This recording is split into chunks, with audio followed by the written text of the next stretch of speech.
Welcome on Texas Football. I'm Bobby Burton, your host, joined by Phil Steele, college football analyst, the author, and a guy that has been around for, goodness gracious, Phil, couple decades now. Phil Steele's College Football Magazine is a must-read if you are a Texas fan or a college football fan in general. Phil, you joined us last year. We're doing it again this year. Appreciate you very much coming in and talking to us today. Yeah, always a pleasure being on your show, Bobby. And this is actually the 30th year of the magazine, if you can believe that. So it's a lot different. That first year was black and white newsprint, probably 188 pages. Now we're up to 352 pages, full color, 2 pages on each team. And I tell you what, Bobby, this transfer portal, that's made the magazine a lot more difficult. Well, especially because you have print deadlines. You have all this other stuff. Tell people, and that allows them, that allows you to give a plug maybe to your actual online service as well for people that want to keep up for that. Why don't you go ahead and do that for folks, Phil, before we get started here? Hey, I appreciate that, Bobby. Now, what we did is in past years, I used to go to the press probably mid-May, and we'd have the rosters all set. But now with the portal closing April 30th, we actually went to the press June 7th this year, later than ever. What we did is we not only captured the players that hit the portal, we captured all of them that landed the entire month of May, first week of June. I did have coaches text me probably 4 or 5 days before the magazine went to the press saying, hey, just got this guy, just got this guy. But I think 99% of the players that are going to play this year landed in that time span. So we do have everybody up to date. Now, the digital version, which we have, actually updates injuries, coaches' moves. There has actually been 2 coaches' moves since the magazine went to the press. Fresno State and Utah State both losing their head coach. That's updated on the digital. But the actual magazine itself, which is available at Barnes & Noble and Books A Million, has pretty much all the players on the right team. So going to the press later would solve that situation. Good for you, Phil. All right, let's get into it because everybody likes to talk predictions this time of year, and I just want to go straight to it, buddy. You've got Texas finishing in the top 4. Georgia, Ohio State, Oregon, Texas, and then Penn State are your top 5. The next 5, Notre Dame, Alabama, Utah, Michigan, and Miami. Let's talk a little bit about Georgia before we talk about Texas. What is it about the Bulldogs that have you and everybody else thinking that they're going to win the national championship this year? You know, I think when you look at Georgia, I look at them a couple of ways, Bobby. The first way is last year, I felt if they would have made the playoff, they probably would have won the whole thing. I thought they had the best team in the country last year. Just losing that SEC title game hurt them. They've got Carson Beck back, one of the best quarterbacks in the country. They've got my number 1 rated offensive line. You look at this unit defensively, they go 3 deep at every position. They're loaded in defense, offense, and special teams. I rate them in my number 3 special teams as well. And they probably are the deepest team in college football. And in this playoff era, where now you're going to be playing 14, 15, 16 games, I think the team with the best depth has got the advantage. And go to Georgia's 3rd string. A lot of these guys will be starting for other squads. So just overall talent, depth, the key pieces are there: quarterback, offensive line, defense, special teams. Now, I do expect them to probably lose a game in the regular season. I mean, they play Alabama, Texas, Ole Miss, 3 top 10 teams on the road. But even if they lose one, they're in the SEC title game. I think they win that, and then their depth helps them out in the playoffs. 2 and 3 back-to-back, 2 Big Ten teams, a newcomer to that league, and Oregon at 3. Ohio State still the favorite for you. Talk about those 2 and where you're thinking at that level. Yeah, and with Ohio State, they've got Michigan to thank for this year in this respect. They only lost 4 players to the NFL draft. Why? Well, a lot of these players don't have gold pants, and you get gold pants when you beat Michigan, and they haven't beaten Michigan in their 3 years. And doggone it, they're not leaving the school until they get their gold pants like everybody else. So they didn't lose the normal players. They lose to the draft. They have a very talented roster. And then I love the additions they brought in, like Quinshon Judkins, a running back, Will Howard, a quarterback, the Downs at the free safety spot. So this is a very talented Ohio State team. And it is beat Michigan or bust for Ryan Day. He's got to do it this year, and I think they get it done at home. I've got them the second most talented team in the country. Now, they could slip up during the regular season because they have to play Oregon in Autzen Stadium. And this is a very talented Oregon team.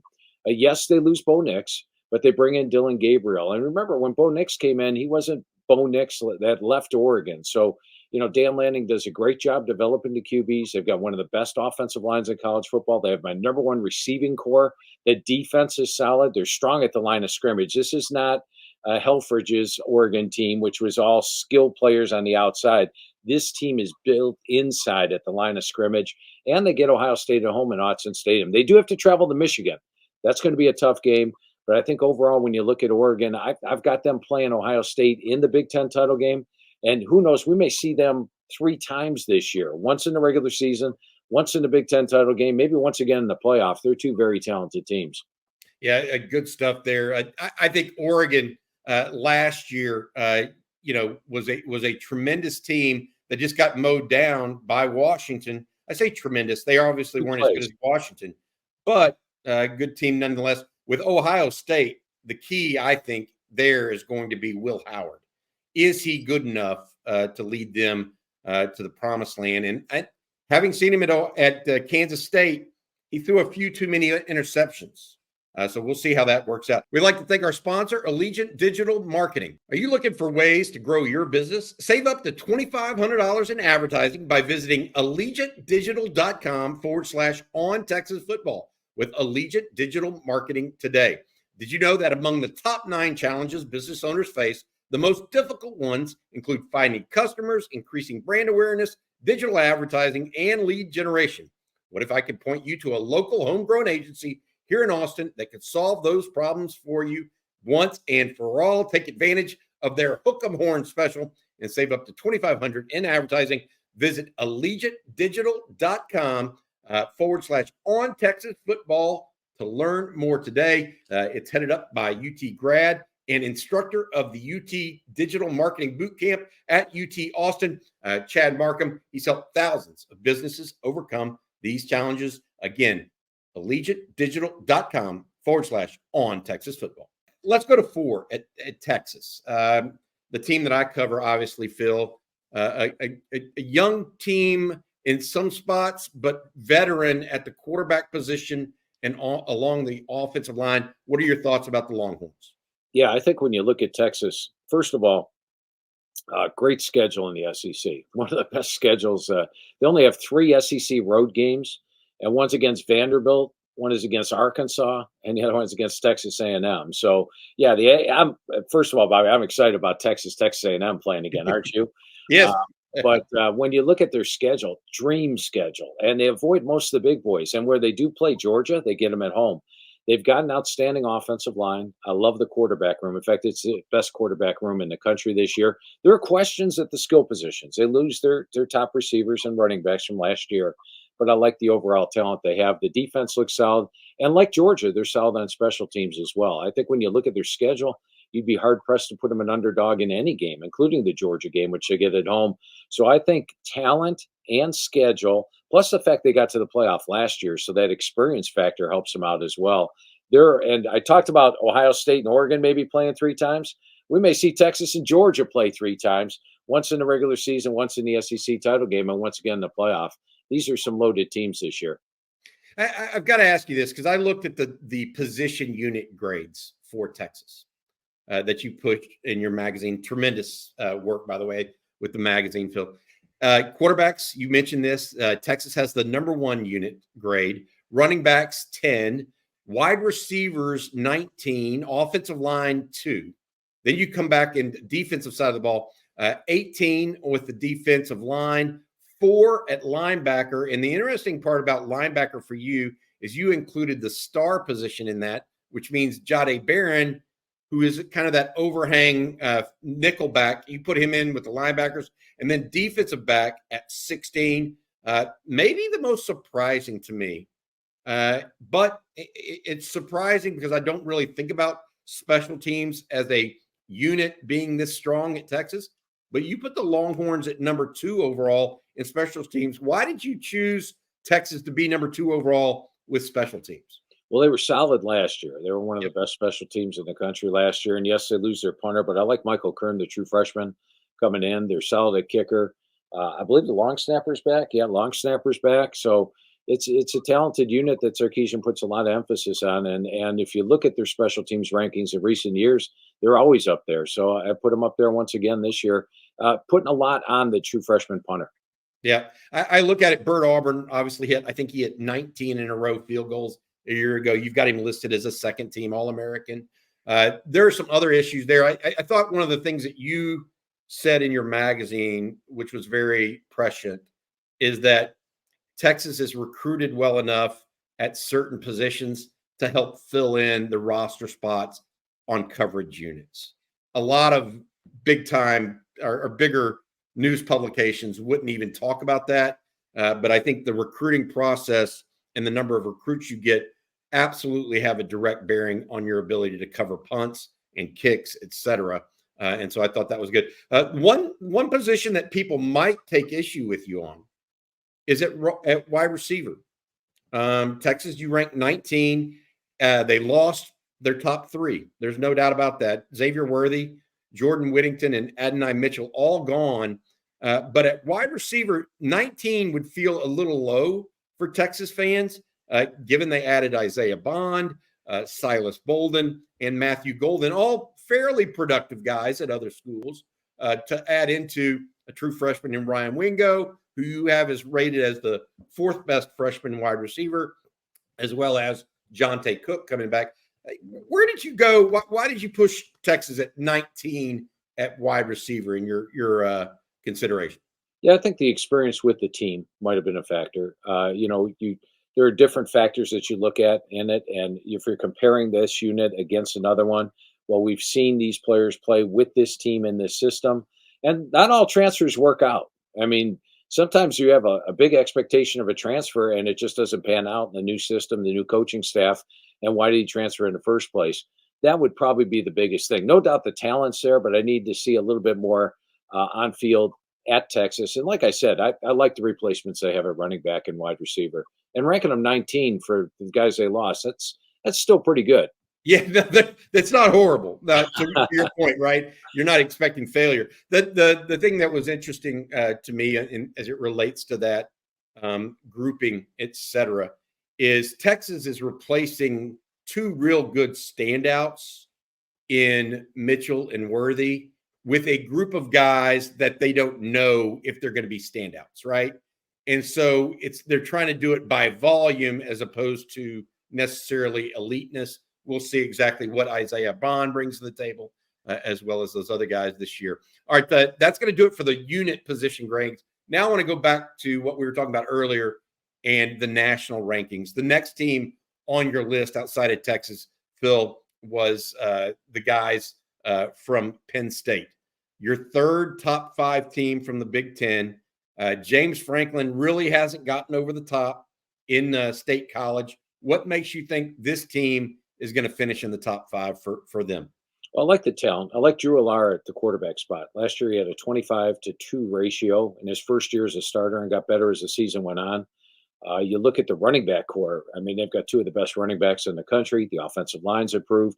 Wide receiver has been the big question mark for them. It still is a little bit of a question mark. Julian Fleming has emerged this summer, which I like, because when I talked to Coach Franklin post-spring, he had him second on his two-deep and said that he had played to that level, but now he's very impressed with what he's doing over the summer. If he plays like a PS number one wide receiver, which is number one rated wide receiver out of high school, then that receiver position's good. And defensively, they're always solid. Special teams are solid. And what I really like about Penn State this year, Bobby, is the schedule. Normally, they've been stuck behind Ohio State and Michigan and can't get past it. And they've played Ohio State and Michigan tough. I mean, you go to the fourth quarter of those games in recent years, and they've all been pretty close with the exception of one, I think, in the last 3 years. But this year, they don't have to play Michigan. They don't have to play Oregon, and they don't have to play Iowa. They do play Ohio State, and they get them at home. So this is a team whose schedule sets up extremely well. I think they finally get in and make the playoff. Now, for me to pick them to advance very far in the playoff, we're going to have to see them start beating some of these top five teams. But making the playoff, I think, is huge. And they've got a great shot at probably 11-1 this year. He has done such a good job, Phil, of adding talent, but it's almost like a collection of talent as opposed to a team. And I think it'll be interesting to see whether or not he can actually get over the hump. he may have that group this year for him. All right, the last five before I let you go, and I know you're on a tight schedule here: Notre Dame, Alabama, Utah, Michigan, and Miami. Notre Dame starts with Texas A&M at the beginning of the season. Then they have an 8-game stretch where it's either a neutral site or at home. I mean, it is a ridiculous schedule for the Fighting Irish. Yeah, super easy schedule. One of the easiest Notre Dame's faced. I think if they get past that College Station matchup, you'd be hard pressed to find a game they're going to be an underdog in, perhaps at USC in the season final. But this is a Notre Dame team where the schedule sets up for them to make the playoff. And I do feel they make the playoff this year. What about Riley Leonard, their quarterback? You like him? As long as he stays from healthy. If he stays healthy, you go back to that Duke Notre Dame game last year. With Riley Leonard healthy, they're beating Notre Dame. He goes down and they end up losing. I think if Riley Leonard stays healthy, look out. He's one of the more underrated quarterbacks in the country. What they did at Duke was remarkable. All right, I've got to ask you one last question. This is a SEC-related question. Alabama, Kalen DeBoer is in his inaugural season. You have him finishing ahead of Ole Miss, both in the SEC and in the national rankings. What is it about Alabama that you like this year? And talk a little bit about Kalen DeBoer, who Texas fans are a little too familiar with, perhaps, ending both of the last 2 seasons with losses when he was at Washington. Yeah, I tell you, Bobby, and my thought process on Alabama actually changed during the magazine when Nick Saban stepped down and all those players left. Like I talked about Caleb Downs, Seth McLaughlin, both went to Ohio State. Other players, receivers left. I was like, well, Bama's in for a rebuilding year this year, right? Then Kalen DeBoer stepped in, which was a great hire. I think one of the best head coaches out there. And you look at some of the players he brought in, like the Lou Groza Award winner at kicker, a couple of outstanding defensive backs, wide receiver. He brought in some quality players. He also has Jalen Milroe back. Now, I go over the team with Coach DeBoer each year. So last year I went over his Washington team with him in the preseason, player for player. We take about an hour going over the squad. And I went over this year's Alabama team with him. Now, I'm not saying his take, but my take on it, he's actually got more talent with Alabama than he had last year at Washington. And he took last year's Washington team all the way to the national championship. So I am not discounting Kalen DeBoer's chances of actually coming in his first year and having great success at Alabama. I think when you look at the schedule, they do have the potential to be in the SEC title game. We'll see how the season plays out, but I think they're going to have better success than most expect this year. And I think Kalen DeBoer's got a great roster to work with. All right, that's Phil Steele, the author and publisher of Phil Steele's College Football, available at Barnes & Noble and Books A Million, also available online as well. Phil, thanks for your time. I got to ask you one last thing. You think the Longhorns are in the playoff this year? Oh, absolutely. Yeah, I've got them in the SEC title game. So that's a no-brainer to me, Bobby. They're in the playoff. All right, buddy. Thanks so much. That's Phil Steele, the publisher of Phil Steele's College Football. We'll see you soon, Phil.